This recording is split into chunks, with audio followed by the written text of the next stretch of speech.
Hello കൂട്ടുകാരേ! എല്ലാവർക്കും സുഖമല്ലേ?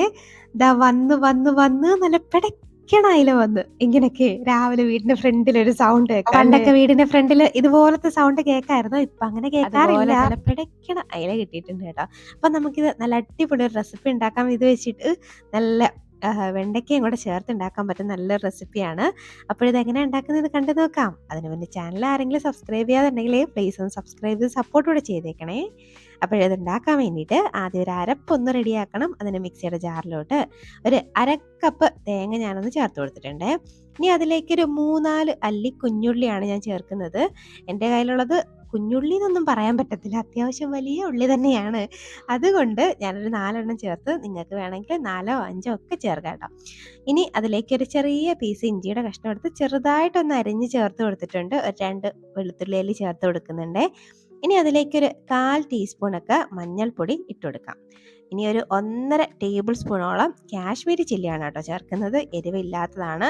അപ്പം നിങ്ങൾക്ക് എരിവുള്ളതും എരിവില്ലാത്തതും കൂടെ മിക്സാക്കി ചേർക്കാം. അതൊക്കെ നിങ്ങളുടെ ഇഷ്ടമാണ് കേട്ടോ. എനിക്ക് പിന്നെ എരിയോട് വലിയ താല്പര്യമില്ലാത്തതുകൊണ്ട് ഞാൻ സ്ഥിരമായിട്ട് കാശ്മീരിയാണ് കേട്ടോ ഉപയോഗിക്കുന്നത്. ഇനി ഇതിലേക്ക് വെള്ളം ചേർക്കാവേ. അരയ്ക്കാൻ വേണ്ടിയിട്ട് ആവശ്യത്തിനുള്ള വെള്ളം കൂടെ ചേർത്തിട്ട് നമുക്കിത് നന്നായിട്ട് ഒന്ന് പേസ്റ്റ് പോലെ ഒന്ന് അരച്ചെടുക്കണം. അപ്പം ഞാൻ ആ തേങ്ങ എടുത്ത കപ്പിൽ തന്നെ വെറുതെ തേങ്ങ അതിൽ ഇച്ചിരിയൊക്കെ പറ്റിപ്പിടിച്ചിരിപ്പുണ്ടായിരുന്നു, അത് വേസ്റ്റ് ആക്കേണ്ടെന്ന് കരുതി അതിൽ തന്നെ വെള്ളം എടുത്ത് അങ്ങോട്ട് ചേർക്കുന്നുണ്ട് കേട്ടോ. ഇനി ഇത് നന്നായിട്ട് പേസ്റ്റ് പോലെ ഒന്ന് അരച്ചെടുത്ത് കൊണ്ടുവരാം. ദാണ്ടെ ഇതുപോലെ നല്ലപോലെ ഒന്ന് അരച്ചെടുത്തിട്ടുണ്ട്. ഇനി ഇത് മാറ്റി വെക്കാം. ഇനി ഞാനൊരു ചട്ടി എടുത്തിട്ടുണ്ട്. അതിലേക്ക് കോക്കനട്ട് ഓയിലാണ് ചേർക്കുന്നത്. ഒരു 3 ടേബിൾ സ്പൂണോളം കോക്കനട്ട് ഓയിൽ ചേർത്ത് കൊടുക്കുന്നുണ്ട്. അപ്പോൾ ഇനി ഓയിലൊന്ന് ചൂടായി വരുമ്പോഴേക്കും അതിലേക്ക് വെണ്ടയ്ക്ക ചേർത്ത് കൊടുക്കുന്നുണ്ട്. ഞാനൊരു 4-5 വെണ്ടയ്ക്ക എടുത്തിട്ടുണ്ട്. അതാണ് ഇതുപോലെ ഒന്ന് അരിഞ്ഞെടുത്തേക്കുക കേട്ടോ.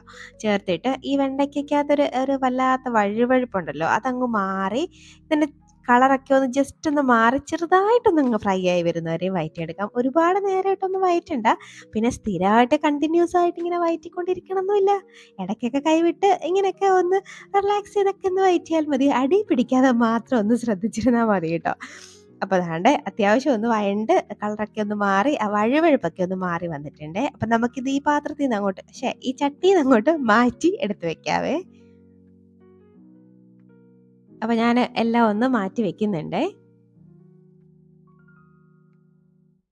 അപ്പം ഇനി ആ ചട്ടിയിൽ തന്നെ കുറച്ച് എണ്ണ ബാലൻസ് ഉണ്ട്. അപ്പോൾ അതിലേക്ക് തന്നെ നമുക്ക് തക്കാളി ഇട്ട് കൊടുക്കാം. ഞാനൊരു തക്കാളി എടുത്തിട്ടുണ്ട്.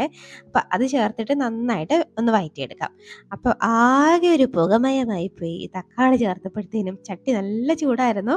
അപ്പോൾ ഇതാണ്ട് ഇതുപോലെ നന്നായിട്ടൊന്നങ്ങ് വഴറ്റി ഈ തക്കാളിയൊക്കെ ഒന്ന് ഉടഞ്ഞു വരുന്ന പാകം ഉണ്ടല്ലോ, അതുവരെയും വഴറ്റിയെടുക്കണേ.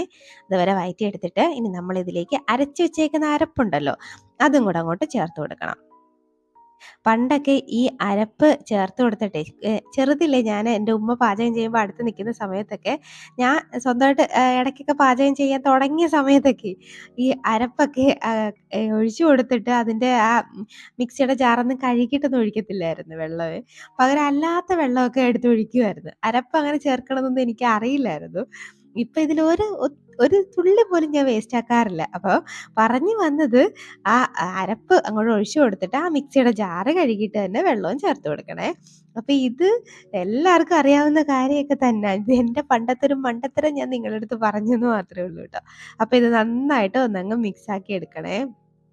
ഇതുപോലെ നന്നായിട്ടൊന്നങ്ങ് മിക്സാക്കി എടുത്തിട്ട് ഇനി ഇതിലേക്ക് ഒരു സാധനം ചേർക്കാനുണ്ട്, അത് പുളി. അപ്പം ഞാൻ സാധാരണ ഈ വാളംപുളിയാണ് കേട്ടോ എടുക്കുന്നത്. അപ്പോൾ വാളംപുളിയുടെ വെള്ളമാണ് ചേർക്കുന്നത്. എനിക്ക് ഇതിനോടാണ് താല്പര്യം. അപ്പം നിങ്ങൾ കുടംപുളിയുടെ ആൾക്കാരാണെങ്കിൽ അങ്ങനെ ചേർക്കാം കേട്ടോ. അപ്പം നിങ്ങളുടെ ഇഷ്ടമാണത്. പുളിയും കൂടെ ചേർത്തിട്ട് ഇനി ഇതിലേക്ക് ഒരു 3 പച്ചമുളക് ഇത് ഞങ്ങളുടെ നാട്ടിലൊക്കെ ഇതിന് ഉണ്ടമുളക് എന്നാണ് കേട്ടോ പറയുന്നത്. നല്ലൊരു മണമാണ് ഇതിന് ചേർക്കുമ്പോൾ. അപ്പം ഞാനതാ ചേർത്തേക്കുന്നത് കേട്ടോ. അപ്പോൾ അത് ചേർത്തിട്ട് ഇനി ഇതിലേക്ക് ആവശ്യത്തിനുള്ള ഉപ്പ് ചേർക്കുന്നുണ്ട്. അപ്പോൾ അതിന് മുന്നേ ഞാൻ കുറച്ച് കറിവേപ്പിലയും കൂടെ ഒന്നിട്ട് കൊടുക്കുന്നുണ്ട് കേട്ടോ. അപ്പോൾ കറിവേപ്പിലയും ചേർത്തിട്ട് ഇനി ഇതിലേക്ക് ആവശ്യത്തിനുള്ള ഉപ്പ് ചേർത്തിട്ട് നന്നായിട്ട് ഒന്നങ്ങ് മിക്സാക്കി എടുക്കാം. അപ്പോഴേ ഈ മുളക് ഉണ്ടെങ്കിൽ ഈ മുളക് തന്നെ ചേർക്കണം കേട്ടോ. നല്ലൊരു മണമാണ്. ഇത് സ്ഥിരമായിട്ട് ഉണ്ടാക്കുന്നവർക്കൊക്കെ അറിയായിരിക്കും. വീടിന് പുറത്ത് നിൽക്കുന്നവർക്ക് വരെ അതിൻ്റെ വാസന കിട്ടും. പിന്നെ മീൻ കറി കഴിക്കുമ്പോഴും നല്ലൊരു മണമാണ് കേട്ടോ. അപ്പോൾ ഇത് നന്നായിട്ടൊന്നങ്ങ് മിക്സ് ആക്കിയിട്ട് നമുക്ക് ഈ കറി നല്ല പോലെ ഒന്ന് തിളപ്പിച്ചെടുക്കണേ. തിളപ്പിച്ചെടുത്തിട്ട് മാത്രമാണ് നമ്മളിതിലേക്ക് മീനൊക്കെ ചേർക്കുന്നത്. അപ്പോൾ നന്നായിട്ടൊന്ന് തിളച്ച് വരട്ടെ. ഇപ്പൊ ദാണ്ടൊന്ന് തിളച്ച് തുടങ്ങിയിട്ടുണ്ടേ.